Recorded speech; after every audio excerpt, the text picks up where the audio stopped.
मगर तभी उसकी आँख खुलती है और वो देखता है कि ये तो सिर्फ उसका एक सपना था।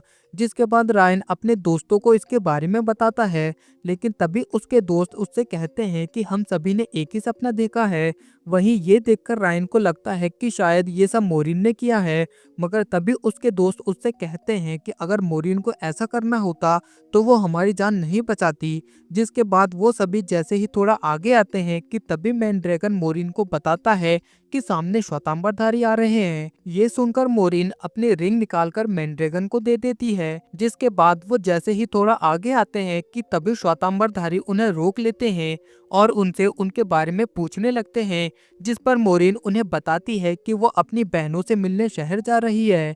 लेकिन तभी वेल्डा को मोरिन पर शक होता है, जिसके बाद वो उसकी तलाशी लेने लगता है। और तभी मोरिन वेल्डा के पास काफी सारी आइसडाई की रिंग को देखती है।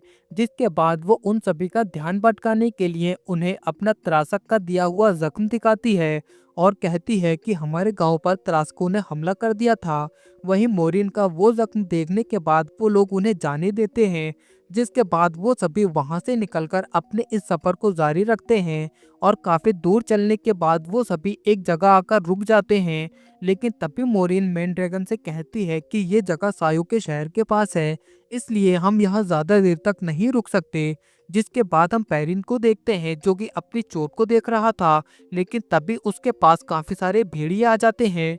जिसके बाद एक भेड़िया आकर उसकी चोट को अपनी जीभ से चाटने लगता है। वहीं पेरिन ये देखकर कुछ समझ नहीं पा रहा था और तभी रात होने पर हम देखते हैं कि मोरिन की हालत अब काफी ज्यादा खराब होने लगी थी।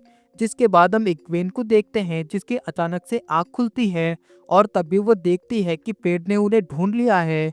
जिसके बाद मैंड्रैगन उन सभी को सायो के शहर में जाने के लिए बोलता है। वहीं दूसरी तरफ त्रासक भी उनकी तरफ काफी तेजी से बढ़ रहे थे। लेकिन जैसे ही वो सायो के शहर के पास पहुंचते हैं कि तभी वो देखते हैं कि त्रासक उनकी तरफ नहीं आ रहे। ये देखकर वो लोग कुछ समझ नहीं पा रहे थे और तभी मैंड्रैगन उन सभी को बताता है कि त्रासक इस शहर में नहीं आ सकते। जिसके बाद वो सभी उस शहर के अंदर चले जाते हैं, जहां आकर वो देखते हैं कि ये शहर तो पूरी तरह से वीरान पड़ा है। ये देखकर इग्वेन मैंड्रैगन से पूछती है कि ये शहर ऐसा क्यों है।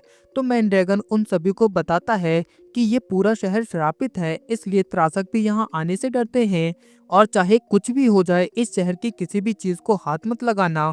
वहीं थोड़ी देर के बाद हम मैट को देखते हैं जिसे वहाँ कुछ महसूस होता है। जिसके बाद वो जैसे ही बाहर आता है कि तभी उसे एक बॉक्स दिखाई देता है और वो जैसे ही उसे खोलता है कि तभी उसे उसमें एक नाइफ मिलता है।